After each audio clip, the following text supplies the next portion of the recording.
Hello friends, welcome back in another video. आज हमने chapter लिया है आपका अवर्गीकृत आंकड़ों का पिक्टोग्राफ, बार ग्राफ और पाई ग्राफ द्वारा निरूपण। तो इसमें हमें पढ़ना क्या है, देखिए अवर्गीकृत आंकड़ों का अर्थ मतलब इसका मतलब क्या होता है। और यहाँ पर 3 तरह के ग्राफ दिए हुए हैं, पिक्टोग्राफ, बार ग्राफ और पाई ग्राफ। दो सेक्शन में हम चैप्टर पढ़ेंगे। तो पहले हम ये बताएंगे कि कैसे आपको पढ़ना है और दूसरे सेक्शन में हम लोग पढ़ेंगे कि कैसे इसके क्वेश्चंस पूछे जाते हैं। नेक्स्ट हम लोग देख लेते हैं। यहाँ पर देखिए डेफिनेशन लिखी हुई है। अगेन मैं आप लोगों से यही कहूँगी कि जब भी आप कोई भी चैप्टर पढ़ रहे हो सेमेस्टर्स के लिए, तो हर एक चैप्टर को एक पेज में लिख लीजिए और कुछ पॉइंट्स उसके रिलेटेड और कुछ उसके क्वेश्चंस लिख लीजिए, ताकि जब कभी आपके एग्ज़ाम हो तो रिवीजन करने में बिल्कुल भी कन्फ्यूज़न ना हो। जैसे कि यहाँ पर ये लिखा हुआ है कि आंकड़े संख्याओं के वे संग्रह जो सूचनाएं देने के लिए एकत्रित होते हैं। मतलब आंकड़ों से हमें कुछ सूचना मिलती है, पहली चीज़। दूसरी चीज़, इनका एक निश्चित उद्देश्य होता है। आपने वर्गीकृत और अवर्गीकृत आंकड़े तो समझ ही लिया है। अब हम लोग देख लेते हैं पिक्टोग्राफ वगैरह क्या है। जैसे कि आपको हमने बताया कि कोई भी आंकड़ा है, ठीक, इस तरह से हमने कोई भी टेबल बना ली है। यहाँ पर मान लीजिए हमने लिख दिया है फ्लावर या फूल। अभी हमने यहाँ पे क्या लिखा है कि कौन से फूल कितने हैं, इसका हमें आंकड़ा बनाना है। तो यहाँ पर मान लीजिए हमने लिख लिया लिली, तो यहाँ पर हमने लिली के फूल बना दिए कुछ इस तरह से, ठीक है। तो इससे पता चलता है कि लिली के 3 फूल हैं। फिर यहाँ पर हमने लिखा रोज़, रोज़ में हम लोगों ने कुछ इस तरह से बना लिया, दैट मीन्स रोज़ के 4 फ्लावर हैं। फिर यहाँ पर हमने लिख लिया सनफ्लावर, और इसका मतलब होता है 1 2 3, ये सारे बिल्कुल एकदम सेम बनने चाहिए, 4 5, तो इसका मतलब है 5। तो जब भी हम आंकड़ों को किसी भी चित्र आपके द्वारा शो करते हैं, ठीक है, या फिर कोई भी चित्र हो, तो उसे हम लोग क्या कहते हैं, पिक्टोग्राफ या चित्र रेखा। ये चीज़ आपको याद रखनी है। तो अब आपको ये चीज़ समझ में आ गई है कि जिन्हें भी हम चित्रों के द्वारा प्रदर्शित करते हैं उन्हें हम लोग पिक्टोग्राफ या चित्रारेख कहते हैं। अब हम लोग एक क्वेश्चन इससे रिलेटेड लगा लेते हैं ताकि चीज़ें क्लियर हो जाए। आपको बता दें, जब मैंने सेमेस्टर्स का एग्ज़ाम दिया था तो एक क्वेश्चन इसका भी आया था, और यकीन मानिए इससे ईजी तो कुछ होता ही नहीं है। आप भी बोलोगे क्या पढ़ा रही है मैम, बहुत ईजी है, लेकिन हाँ आप इसको जान लीजिए, क्योंकि बिना जाने तो आप नहीं कर सकते ना, इसलिए। तो यहाँ पर हम क्वेश्चन देखते हैं क्या है। क्वेश्चन है आपका, नीचे दी गई सारणी करीम की स्टील की अलमारी की दुकान में सप्ताह के 6 दिनों की बिक्री दर्शाती। तो आपको एक चार्ट बनाना है और यहाँ पर आपको लिखना है ऊपर मंथ, और यहाँ पर लिखना है अलमारी की दुकान, ठीक है। तो अब इसमें क्या है कि कितनी बिक्री हुई है ये दिखा रहा है। तो आप ऐसा कुछ बनाइए और आप कोई भी आंकड़े मान सकते हो। जैसे हमने यहाँ पर मान लिया कुछ इस तरह से डायग्राम बनाया है, और ये एक अलमारी है, लेकिन हम यहाँ पर मान लेते हैं कि एक डायग्राम बराबर 2 अलमारी, ठीक है। कितनी? 2 अलमारी। ये चीज़ें आपको बिल्कुल एज इट इज़ लिखनी ही होगी। तो यहाँ पर लिखना थोड़ा मुश्किल था, किसी तरह मैंने एडजस्ट किया है। यहाँ पर सप्ताह है और यहाँ पर स्टील की अलमारी लिख दिया है हमने, ठीक है। अब आपको क्या करना है समझिएगा। यहाँ पे आपको लिखना है सोमवार, यहाँ पर आपको लिखना है मंगलवार, यहाँ पर आपको लिखना है बुधवार, यहाँ आपको लिखना है बृहस्पतिवार, और यहाँ शुक्रवार, और इसके नीचे आपको लिखना है शनिवार, ठीक है। नीचे जगह नहीं है इसलिए हम यहाँ पर लिख देते हैं शनिवार। ये आपका हो गया शनिवार, ठीक है। तो अब आप इस चीज़ को समझिएगा। हम लोग क्या करेंगे, यहाँ पर देखिए हमने मान लिया है कि ये जो है इसकी किसके बराबर है, ये 2 अलमारी की। तो यहाँ पर सोमवार को कितनी बिक्री हुई, 3। तो आप इस तरह से दिखाओगे दैट ये हो गया 2, और इसका हाफ बना लोगे 3, ठीक है। फिर आपको यहाँ मंगलवार को 4 दिखाना है, तो आप इस तरह से शो करोगे 2 और 2 यहाँ शो करोगे 4, ठीक है। फिर आपको 6 दिखाना है, तो आप इस तरह का 3 डायग्राम बनाओगे। आई होप आप लोग इस चीज़ को समझ रहे होगे। आप कोई भी डायग्राम ले सकते हो और आप ये जो पैमाना है वो कुछ भी मान सकते हो। फिर आपका बृहस्पतिवार हो गया, नहीं, अब बृहस्पतिवार को हमें देखना है 2, तो आप 1 बनाओगे केवल। ध्यान रहे सारे डायग्राम बिल्कुल एक जैसे होने चाहिए, मेरी तरह नहीं, अनिवे नहीं, बिल्कुल एक साइज़ के ही बनाइएगा आप लोग। और थोड़ा बहुत ऊपर नीचे चल जाता है बट ज़्यादा नहीं। अब यहाँ आपको 7 बनानी है, तो इसका मतलब हो गया 2। फिर यहाँ आप बनाओगे 2 4 और 2 6। अब एक और बना लोगे और ये हो जाता है आपका 7। अब आपको शनिवार का दिखाना है 5, तो आप कुछ इस तरह से बनाओगे 2, तो 4 और एक 5। आई होप चीज़ें आप लोगों को समझ में आ गई होंगी।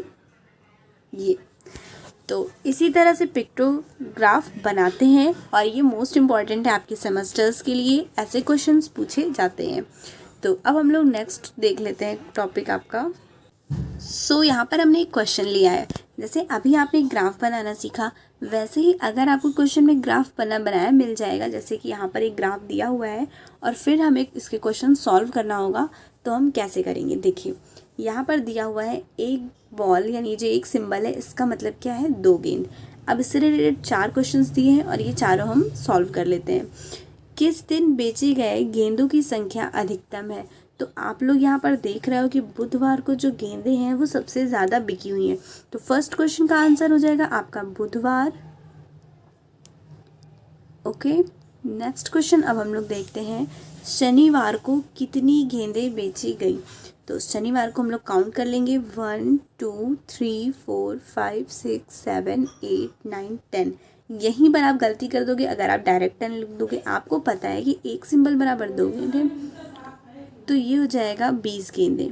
ओके, नेक्स्ट क्वेश्चन है दुकानदार द्वारा कुल कितना गेंद बेचा गया। तो आप सारे गेंद को काउंट कर लोगे और फिर जितना भी आंसर आएगा उसको 2 से मल्टीप्लाई कर लोगे। तो अब हम लोग से काउंट करते हैं 1 2 3 4 5 6 7 8 9 10 11 12 13 14 15 16 17 18 19 20 21 22 23 24 25 26 27 28 29 30 31 32 33 34 35 और 10 यहाँ पर है आपका, तो ये हो जाएगा 45। इसको हम लोग 2 से मल्टीप्लाई कर देंगे और हमारा आंसर हो जाएगा 90 गेंदें। ठीक है, नेक्स्ट क्वेश्चन हम लोग देखते हैं किस दिन सबसे कम बिक्री हुई। तो आप लोग देख सकते हो गुरुवार को केवल 6 गेंदों की बिक्री हुई है। 3 यहाँ पर बना हुआ है और 3 का मतलब क्या होता है 6, यानी कि 6 गेंदें। तो गुरुवार हो जाएगा आपका आंसर। इस तरह से हम लोग पिक्टोग्राफ देखकर बिल्कुल ईजिली क्वेश्चन को सॉल्व कर लेते हैं। अब हम लोग देखते हैं नेक्स्ट क्वेश्चन। हमने दूसरा ग्राफ लिया है और यहाँ पर है जो ग्राफ वो है बार, यानी कि दंड आलेख। ये हमें देखना है कि कैसे बनाना है। तो ध्यान से आप देखिए यहाँ पर क्या लिखा हुआ है। नीचे दिए गए आंकड़े 6 प्रशिक्षुओं द्वारा पूर्णांक 600 में से प्राप्त किए गए कुल अंकों को दर्शाते हैं। तो आपका प्रशिक्षु का नाम दिया हुआ है और प्राप्तांक दिया हुआ है। पैमाना भी यहाँ पर दिया हुआ है 1 सेंटीमीटर बराबर 100 अंक। तो हमें क्या करना होता है, एक्चुअली क्या होता है कि आप लोग इसे ग्राफ वाली कॉपी में बहुत अच्छे से बना सकते हो, बट यहाँ पर हमने ग्राफ नहीं लिया हुआ है, तो यहाँ पर हम इसी से ड्रॉ करते हैं। सबसे पहले आपको हम समझा रहे हैं कि ये कैसे बनाना होता है। बिल्कुल आपको स्ट्रेट लाइन खींचनी है कुछ इस तरह से। फिर आपको 1 सेंटीमीटर बराबर 100 अंक दिया हुआ है, तो इसी तरह से आप इसको डिवाइड कर दो। यहाँ पर आपका 0, ये हो जाएगा 100। देखिए अभी यहाँ पर क्या है कि डिस्टेंस हो सकता है कि वेरी करे, हो क्या सकता है करेगा ही, बट आप लोग जब इस चीज़ को ड्रॉ करिएगा तो बिल्कुल एग्जैक्ट और सेम डिस्टेंस को लीजिएगा। 300, 400, 500,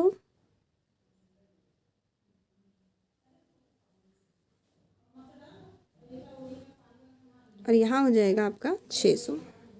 ठीक है, अगेन मैं आप लोगों से कह रही हूँ आप लोग बिल्कुल बराबर डिस्टेंस लीजिएगा और बहुत ही अच्छे से इस चीज़ को ड्रॉ करिएगा। तो अब आपको क्या करना है, देखिए प्रशिक्षुओं का नाम लिखना है और उन्हें इस पैमाने में उनके अंक को शो करना है। तो सबसे पहले अमिता है जो कि कितने नंबर पाई है 450, यानी कि 450।